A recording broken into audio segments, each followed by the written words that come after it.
But let's talk about why professors are actually entrepreneurs and what that means. So let's talk about the differences between and similarities between academia and entrepreneurship.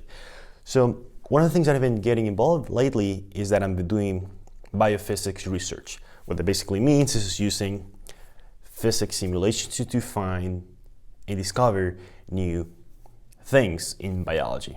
Super cool field. I highly recommend that you look and learn more about it. I'll put the video here about a presentation that I did. So why are professors like entrepreneurs?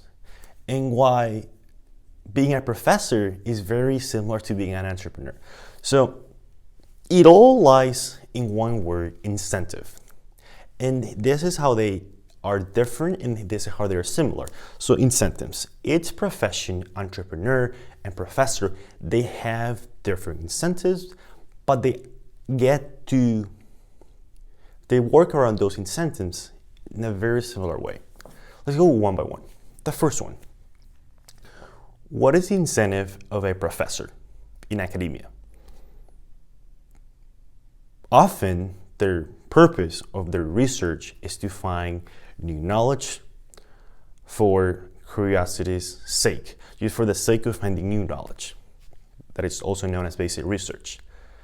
An entrepreneur, what they do is that they need to sell a product in order to be successful.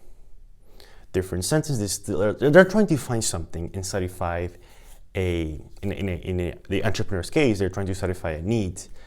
In the professor's case, they're trying to satisfy their own curiosity. Number two, raising money.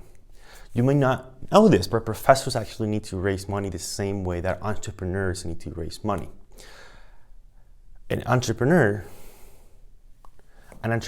usually raises money by going to venture capitals or investors, and they offer and pitch their product and they get the money. They usually go to private individuals. In the case of a professor, they actually go to the government and to different institutions where they get the grants and they raise the money. The same way that an entrepreneur needs to convince and persuade their investors, when a professor is writing a grant proposal, they need to convince the grant and the government that why their research matters, and they need to communicate that in a way so that they can win and get the grant and raise the money.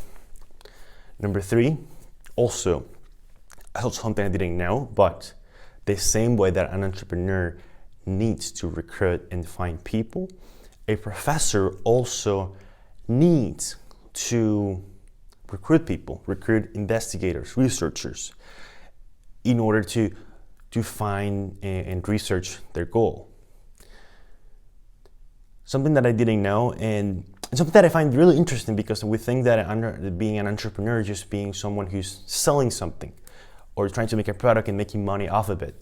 But sometimes a lot of us like the energy and the risk and the excitement of being an entrepreneur. But a lot of us also know that there are many options that have similar careers, and being a professor, it's somewhat similar. For me, I think entrepreneurship is still a little bit more appealing. Again, each one has its pros and cons, and you're trying to get the most pros against the cons. And I think entrepreneurship for me still has more pros and cons than being a professor. But who knows? Maybe in 3 years, 5 years, I will decide to become a professor. I don't know, and it's something that I keep very open to, because the possibilities are always there, and it's just a matter of option and deciding what you like to do. You may be thinking that you want to be an entrepreneur, but maybe considering becoming a professor, something that most people don't want to do in today's world. But if you dig deeper and take a look into it, being a professor, it's more appealing than it sounds. So who knows? Maybe you'll be a professor entrepreneur. Thank you very much.